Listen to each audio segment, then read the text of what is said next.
Hello, my friend, and a very warm welcome back to Let's Practice English. I am so happy that you have chosen to spend this time with me today. We are going to explore something that happens to every single person in the world, no matter how smart they are, and no matter what language they speak. We are going to talk about those moments when someone asks you a question and you simply don't know the answer. This feeling can be a little uncomfortable, can't it? Maybe you feel a little bit of panic. Your mind goes blank. You might feel embarrassed or worried that the other person will think you are not smart. I want you to take a deep breath and let all of that worry go. Today, we are going to turn this uncomfortable moment into an opportunity. It's a chance to show that you are honest, confident, and a great communicator. You do not need to know every answer. That is not the goal of life or of speaking English. The goal is to know how to respond with grace and confidence. We're going to learn 5 simple, powerful, and easy-to-use responses for when you don't know the answer. These are real phrases that native speakers use every day in all kinds of situations, at work, with friends, and in school. As always, you don't need to memorize complicated grammar rules. We are just going to talk, like friends. Imagine we are sitting in a comfortable, quiet room. The world outside is busy, but in here, it is calm. It is a safe space for you to listen, to repeat, and to learn without any pressure. Your only job is to be kind to yourself and to try. Are you ready? Wonderful. Let's begin. Before we learn our 5 special responses, I want to talk about something very important. I want to talk about the feeling of saying, I don't know. For many of us, these 3 words feel like a failure. In school, we are taught that we must have the right answer. At work, we want to seem capable and knowledgeable. So, when a question comes and our mind is empty, we feel a little bit of shame.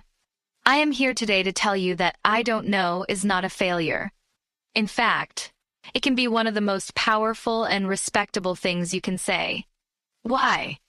Because it is honest. When you say, I don't know, you are telling the other person that you value the truth. You are not going to lie or invent an answer just to save face. This honesty builds trust. People trust people who are not afraid to be real. Think about it. Have you ever asked someone a question, and they gave you an answer that you knew was wrong? Or they gave you a confusing answer because they were trying to pretend they knew? How did that feel? Probably felt a little strange, and maybe you trusted that person a little less. Now, imagine you ask someone a question, and they look at you calmly and say, That's a good question. I'm actually not sure. How does that feel? It feels honest. It feels real. You respect that person for not pretending. So, the first and most important step we will take together today is to change our thinking. Let's agree, right now, that I don't know is not a bad thing to say. It is the beginning of a good conversation, not the end. It is a sign of confidence, not weakness. A confident person is not afraid to show what they don't know. An insecure person is the one who always needs to pretend. We are going to practice being the confident person. We will learn how to say, I don't know, and then add something more, something helpful, something proactive, something that keeps the conversation moving forward. You will see that not knowing the answer can actually make you a better communicator. It can be your superpower. How do you feel about this idea? Does it feel a little lighter? I hope so. Remember, we are in this together. Let's explore our first response. Response number 1, the simple, honest, and direct response. Our first strategy is the foundation for all the others. It is the simple, honest, and direct admission that you don't have the information. It is saying, I don't know, in a few different, polite ways. The most basic phrase is, of course, I don't know. Let's practice saying this, but not in a small, scared voice. Let's practice saying it in a calm, neutral, and confident voice. Just a simple fact. Repeat after me. I don't know. Good. Again. I don't know. Now. Sometimes I don't know can sound a tiny bit blunt or short. So, we can soften it and make it sound a little more polite or professional. Here are some wonderful alternatives. A very common one is, I'm not sure. This is a little softer than I don't know. It's very useful in almost any situation, from casual to professional. Let's try it. Repeat after me, in a thoughtful voice.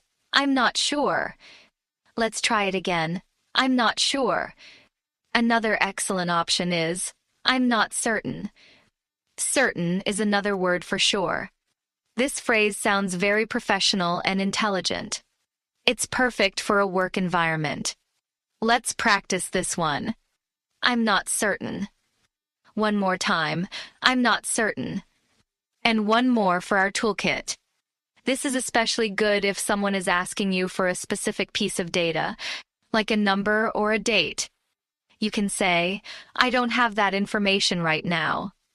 This is a fantastic phrase. It says you don't know, but it also suggests that the information exists somewhere. You just don't have it with you. It sounds very responsible. Let's break it down and say it slowly. I don't have that information right now. Now, all together. I don't have that information right now. So, now we have a beautiful set of options for our first step, I don't know. Simple and direct, I'm not sure. Soft and common, I'm not certain. Polite and professional, I don't have that information right now. Specific and responsible, let's do a quick shadowing exercise. I will say each phrase, and you repeat it after me. Try to feel the small difference in the feeling of each one. Ready? I don't know. I'm not sure. I'm not certain. I don't have that information right now. Wonderful. You have just mastered the first, and most important, part. But we are not going to stop here. A great communicator doesn't just say, I don't know, and then stay silent. That can end the conversation. Instead, we use this as a bridge to something else. This leads us perfectly to our second response. Response number 2. The proactive and responsible response. This is where you become a superstar communicator. You have honestly said that you don't know the answer. Now, you will show initiative. You will show that you are a helpful, responsible person. You do this by offering to find the answer. The magic formula is, honest phrase from response number 1 plus, but plus, offer to help. The most powerful and common way to do this is to say, I'm not sure, but I will find out for you. Let's look at this sentence.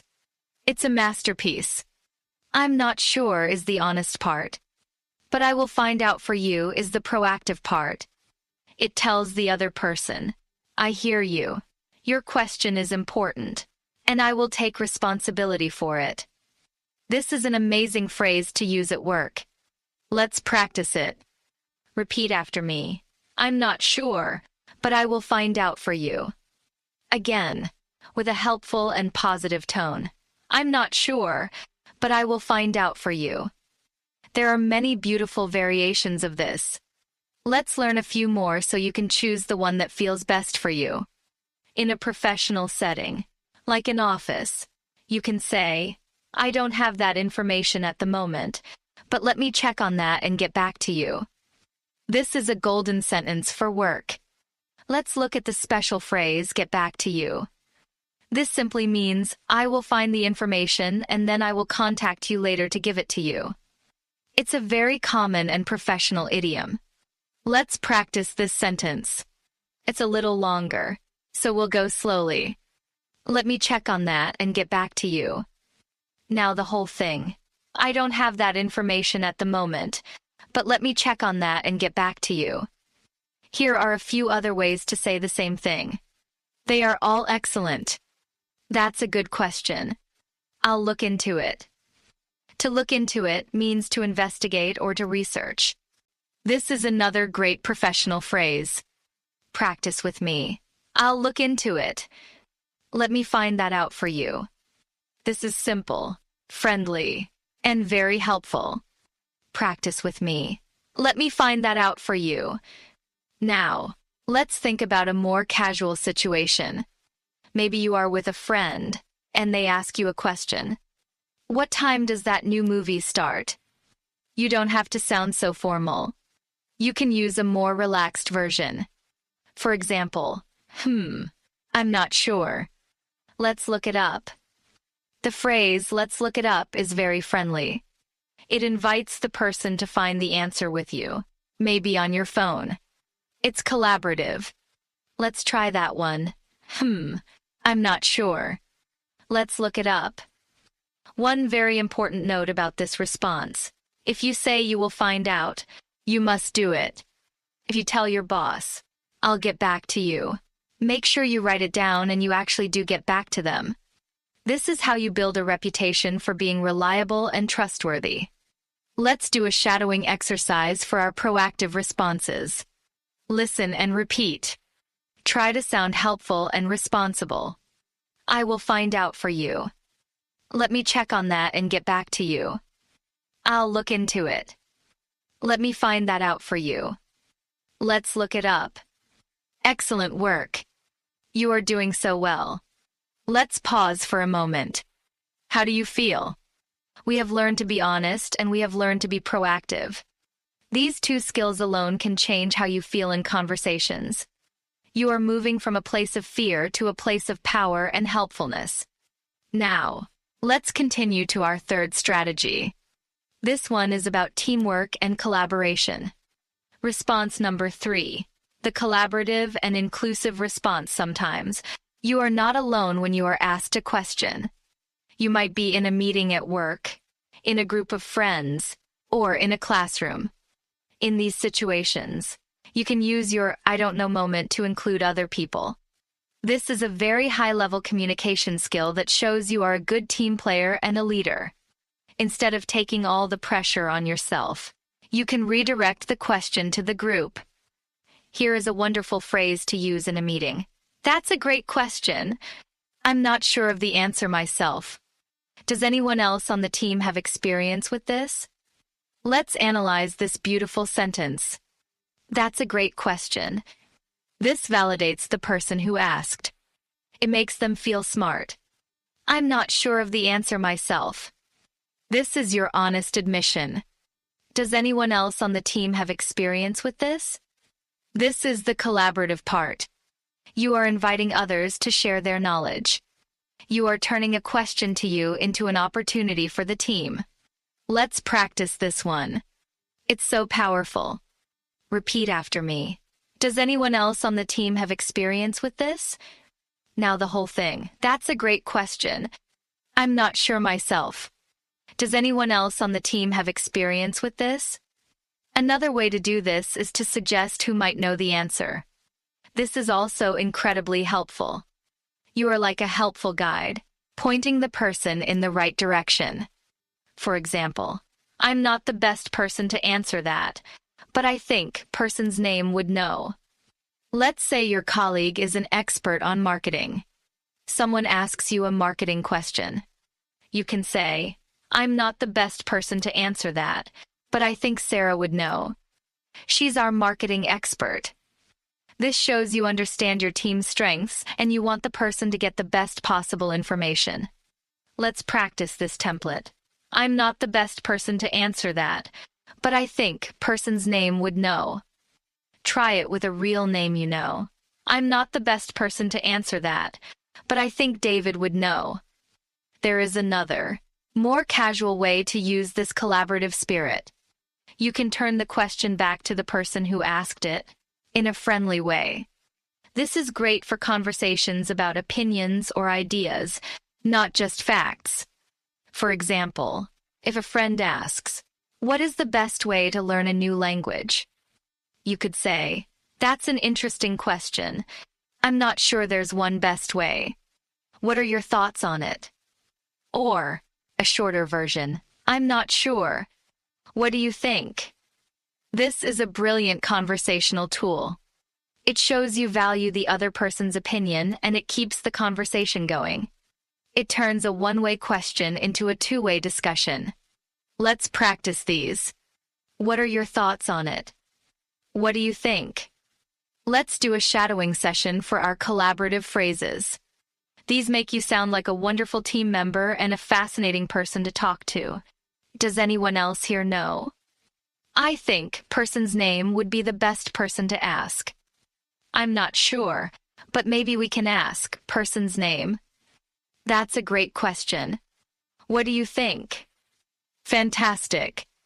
You are building such a sophisticated and flexible toolkit. You know how to be honest, how to be proactive, and how to be collaborative. Now, what if you know something, but not the whole answer? This brings us to our fourth amazing strategy. Response number 4, the partial information response. This is a very clever and useful technique. It happens all the time. Someone asks you a question, and you don't know the exact, specific answer they want. But you do know some related information that could be helpful. The strategy is to clearly state what you don't know, and then confidently share what you do know. This shows you are trying to be as helpful as possible with the knowledge you have. The structure is, acknowledge what you don't know, plus share what you do know. Here is a perfect example from a work situation. Your boss asks, "How many new customers did we get last month?" You don't remember the exact number. Instead of just saying, "I don't know," you can say, "I don't have the exact number with me, but I can tell you that we saw significant growth, especially in the European market." Look at what you did there.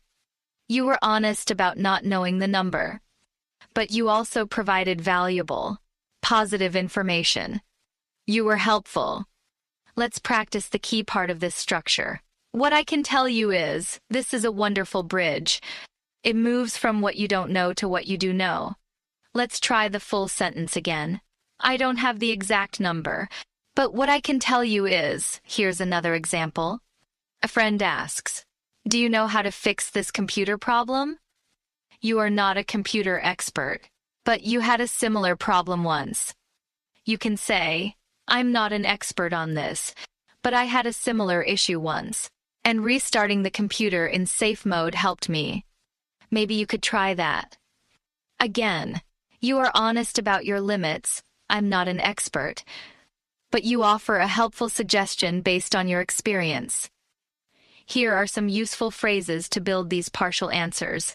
I'm not sure about that specific detail, but the general idea is, I can't speak to the entire plan, but my part of the project involves. I don't know the final decision, but I know we discussed. The key is to be helpful. You are not just shutting down the question. You are offering a piece of the puzzle.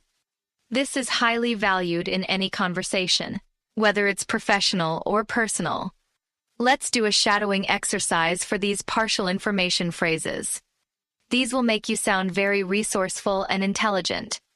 I don't have the exact details, but what I can tell you is that I'm not an expert. But from what I understand, my knowledge in this area is limited, but I can share that. This is incredible.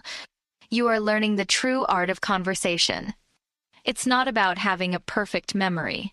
It's about having a helpful and honest heart. We have one more strategy to learn. This one should be used carefully, but it can be very useful in the right situation. Response number 5, the educated guess with a disclaimer. Sometimes, an exact answer is not needed. The situation is informal, and the person is just curious or brainstorming. In these cases, it might be okay to offer a guess or an opinion. However, it is absolutely critical that you make it clear that you are guessing. You must use a disclaimer.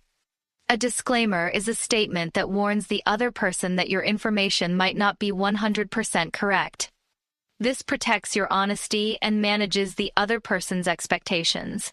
Here is the formula: disclaimer phrase plus your guess or opinion. Let's say a friend asks, "How long does it take to drive to the beach from here?" You've only done it once, a long time ago. You can say, I'm not 100% sure, but if I had to guess, I'd say it's about 2 hours with no traffic. The disclaimer, I'm not 100% sure, but if I had to guess, is perfect. It clearly signals that this is not a fact. Here is another great disclaimer phrase, often used in business or brainstorming sessions. This is just my initial thought, but maybe we could try. This allows you to share an idea without presenting it as a perfect, final plan. It invites discussion. A very common, informal disclaimer is this idiom. Don't quote me on this, but I think. The idiom "don't quote me on this" means this is not an official statement, and I might be wrong, so please don't repeat this as a fact. It's a very friendly and common way to signal a guess. For example, don't quote me on this, but I think the concert starts at 8 p.m. When should you use this strategy? Use it in low-stakes situations. Stakes refers to how important it is to be correct. Guessing the time of a concert with a friend? Low stakes. It's okay to guess, with a disclaimer. Guessing the dosage of medicine for a patient? High stakes. It is not okay to guess. You must use response number 2, I will find out. Guessing a business number for your CEO? High stakes. Use response number 2 or number 4. Guessing the theme of a party? Low stakes. Go ahead and guess. Using this response requires good judgment, but it's a valuable tool for casual, creative, and informal conversations. Let's do our final shadowing exercise for our educated guess phrases. Remember to use a thoughtful, slightly uncertain tone. If I had to guess, I would say, I'm not 100% sure, but my feeling is that. This is just off the top of my head, but don't quote me on this, but I think, excellent work today. I am so proud of you. Let's take a final moment to review the 5 powerful strategies we have learned. Imagine them as 5 different tools in your communication toolkit. Tool number 1, the simple and honest response. I'm not sure. Use this to be clear and direct. Tool number 2, the proactive and responsible response. I will find out for you. Use this to show initiative and build trust, especially at work. Tool number 3, the collaborative and inclusive response. Does anyone else know? Or what do you think? Use this to involve others and build teamwork. Tool number 4, the partial information response. What I can tell you is, use this to be helpful even when you don't have the full answer. Tool number 5, the educated guess with a disclaimer. If I had to guess, use this carefully in low stakes, informal situations. You are now prepared for any question that comes your way. You don't need to fear the moment your mind goes blank. You can see it as an opportunity, a chance to choose the best tool for the situation. You can be honest, helpful, collaborative, and confident, all at the same time.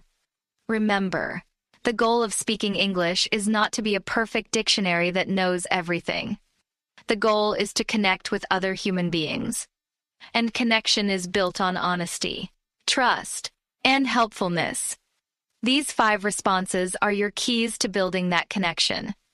Thank you so much for your focus and your wonderful effort today in Let's Practice English. You have learned a skill that will help you in every area of your life. Practice these phrases. Say them out loud. Try to use one this week.